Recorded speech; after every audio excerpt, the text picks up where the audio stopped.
Elia sebenarnya tidak tahu kenapa Tuhan menyuruh dia menemui seorang janda di Sarpat, seorang janda yang miskin, untuk memberi dia tumpangan makan. Padahal janda ini sama sekali miskin, tidak punya makanan untuk tamu.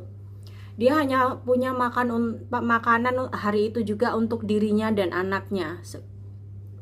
Dan dia tidak tahu apa yang harus dia lakukan, tapi dia mengikuti aja, seolah-olah Tuhan tuh memberikan instruksi dalam hatinya untuk menuruti Elia.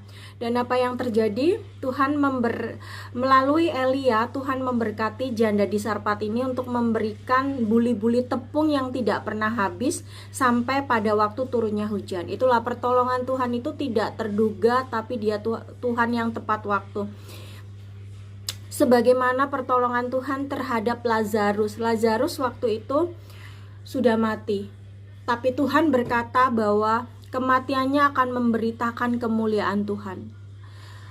Lazarus dibangkitkan dari kematiannya oleh Tuhan Yesus. Itulah makanya Tuhan itu menolong kita, orang-orang yang dipilihnya itu secara tepat waktu. Tuhan tidak pernah terlambat. Mungkin kita akan melihat pertolongan Tuhan itu terlambat, tapi waktu kita dengan waktunya Tuhan itu tidak sama. Tuhan memprediksi kita itu akan menjadi orang yang berkelimpahan di dalam Dia. Tapi di tengah jalan kita seolah-olah tidak mempercayai itu. Kita melihat apa yang terhidang di depan kita. Kita melihat segala kesulitan-kesulitan. Jangan memakai iman kita untuk melihat segala sesuatu yang sementara, tapi lihatlah pada janji Tuhan. Janji Tuhan itu adalah ya dan amin, karena kita punya Tuhan Yesus yang setia, yang Tuhan Yesus yang bisa mengubah segala sesuatunya.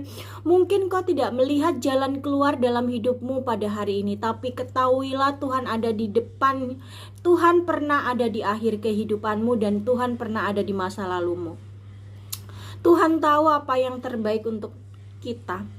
Tuhan tahu kapan memberkati kita dan kapan Tuhan mengizinkan peristiwa-peristiwa tidak mengenakan terjadi dalam hidup kita. Itulah Tuhan. Tuhan itu pemegang segala sesuatunya, Alfa dan Omega. Dia adalah Alfa dan Omega. Dia adalah pemegang kunci kehidupan kita. Kalau Tuhan ingin membawa engkau berjalan lurus, ikutilah instruksi dari Tuhan.